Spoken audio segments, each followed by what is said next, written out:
Hello everyone, first time మన channel చూస్తుంటే subscribe చేసుకోవడం మర్చిపోవద్దు. వీడియోలోకి వెళ్ళినట్లయితే దశరథ్ కార్తిక్ ఇద్దరు కూడా గుడికి వెళ్తారు. కార్తిక్ శివనారాయణ ప్లాన్ ప్రకారం దీపకి ఫోన్ చేసి సుమిత్రను అయితే తీసుకొని రమ్మంటాడు. ఇక సుమిత్ర కోసం ఇల్లంతా వెతికితే ఎక్కడా కనిపించదు. వచ్చి అదే విషయం కాంచనకు చెప్తుంటే ఇంతలోనే జ్యోత్స్న వచ్చి మీ ఇంట్లోనే మా మమ్మీ ఉందని నాకు డౌట్గా ఉంది, అసలు నేను వెతికే పనేం లేదని చెప్పి పోలీసులతో వస్తుంది. వాళ్ళనైతే పిలుస్తుంది. పోలీసులతో వచ్చావేంటని అడుగుతుంది కాంచన. మా మమ్మీ కనబడట్లేదని పోలీస్ కంప్లైంట్ ఇచ్చాను. ఎవరి మీదైనా అనుమానంగా ఉందా అంటే అది దీప మీదనే. దీపయే మా మమ్మీని కిడ్నాప్ చేసింది, అందుకే ఇక్కడికి తీసుకొచ్చాను అని అంటే ఇక పిచ్చి పిచ్చిగా ఉందా నీకు, ఏం మాట్లాడుతున్నావో అర్థమవుతుంది.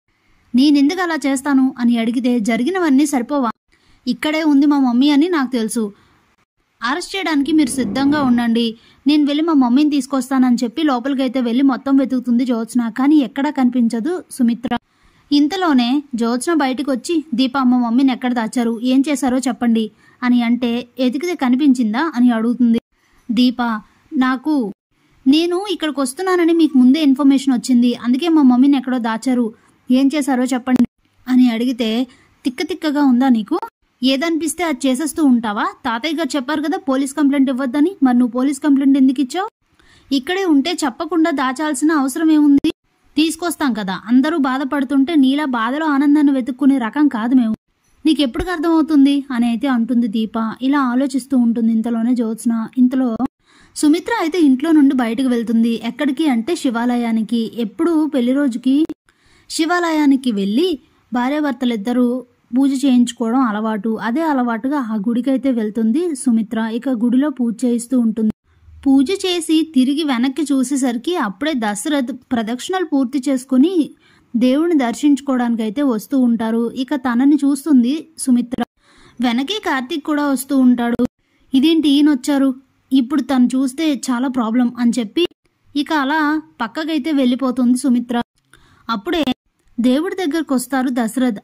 ఇక పంతులు గారైతే ఏంటండి మీరు రావడం లేట్ అయిందా, ప్రతిసారి మీరు మీ భార్య కలిసే వస్తారు కదా, కొంచెం ఈసారి మాత్రం ఒకరు ముందు ఒకరు వెనక వచ్చారేంటి అని అడుగుతారు.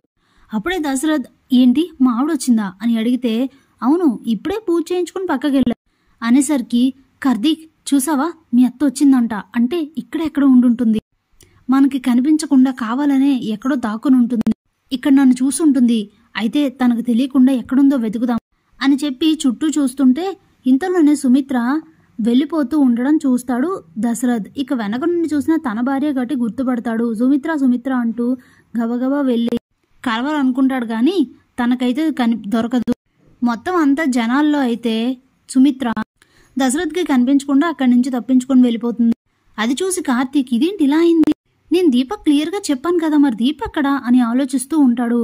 కారులో ఇక పూజ అయిపోయిన తర్వాత అక్కడి నుంచి అయితే బయలుదేరతాడు దశరథ్. ఇక కార్ దగ్గరకు వచ్చి ఇలా అయింది ఏంటి అని అనుకుని వెంటనే కార్తీక్ ఫోన్ తీసి దీపకైతే ఫోన్ చేస్తాడు. ఇక దీప ఫోన్ ఆన్సర్ చేసి అక్కడ జరిగిందైతే చెప్తుంది. జ్యోత్స్న పోలీసులతో వాళ్ళ ఇంటికి వచ్చిందని, వెతికితే సుమిత్ర కనిపించలేదని చెప్తుంది. ఈ జ్యోత్స్నకు ఎన్నిసార్లు చెప్పినా బుద్ధి రాదా, మన ఇంటికి ఎందుకు పోలీసులతో వచ్చింది అని మాట్లాడుతూ ఉండడం వింటాడు దశరథ్. ఏమైందిరా అని అడిగితే జ్యోత్స్న అత్త కనిపించట్లేదని దీప మీద అనుమానంతో పోలీసులతో మా ఇంటికి వెళ్ళిందట అనేసరికి వెళ్దాం పదా అని చెప్పి ఇక దశరథ్ అలాగే కార్తీక్ ఇద్దరు కూడా వాళ్ళ ఇంటికి వెళ్తారు. అప్పటికే దీప మా మమ్మీని ఎక్కడ దాచావో చెప్పు, లేదంటే నిన్ను అరెస్ట్ చేయిస్తాననైతే దీపతో వాదిస్తూ ఉంటుంది. కాంచన ఎంత చెప్పినా వినదు.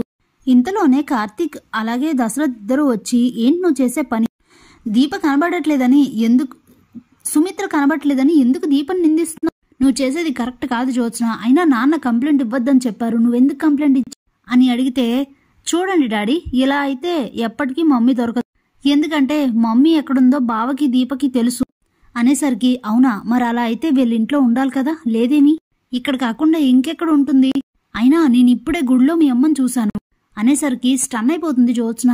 ఏంటి అమ్మని చూసారా అని అడిగితే చూశాను, కానీ తన దగ్గరికి వెళ్ళేసరికి అంతమంది జనాల్లో కనిపించకుండా కావాలని తప్పించుకొని వెళ్ళిపోయింది, దానికి నువ్వు దీపని ఇంటి వాళ్ళని ఎందుకు నిందిస్తున్నావు, నువ్వు చేసే పనుల వల్ల అనవసరంగా పరువు పోతుంది, ఇంటి మీదకి ఇలా పోలీసులతో రావడం ఏంటి? నువ్వు దీపని అరెస్ట్ చేయడం కాదు, వీళ్ళే ఇంటి మీదకి పోలీసులతో వచ్చావని చెప్పి నీ మీద పోలీస్ కేసు పెట్టొచ్చు, పరువు నష్టం దావా వేసి. అప్పుడేంటి? పిచ్చి పిచ్చి వేషాలు వేయకుండా సరిగ్గా ఉండడం నేర్చుకో జ్యోత్స్న అని అయితే తిట్టేసి ఇక అక్కడి నుంచి పోలీసుల్ని పంపించేసి ఇంటికైతే వెళ్ళిపోతాడు దశరథ్. దాంతో జ్యోత్స్న కూడా ప్లాన్ ఫెయిల్ అయింది. దీపని అరెస్ట్ చేయిస్తే బావ మమ్మీని తీసుకొస్తాడు అనుకున్నాను. మమ్మీ ఎక్కడుందో బావకు తెలుసని నా నమ్మకం. కానీ అనవసరంగా ప్లాన్ రివర్స్ అయింది ఏంటి అనుకుని ఫీల్ అవుతూ అక్కడి నుంచి అయితే వెళ్ళిపోతుంది. Thanks for watching.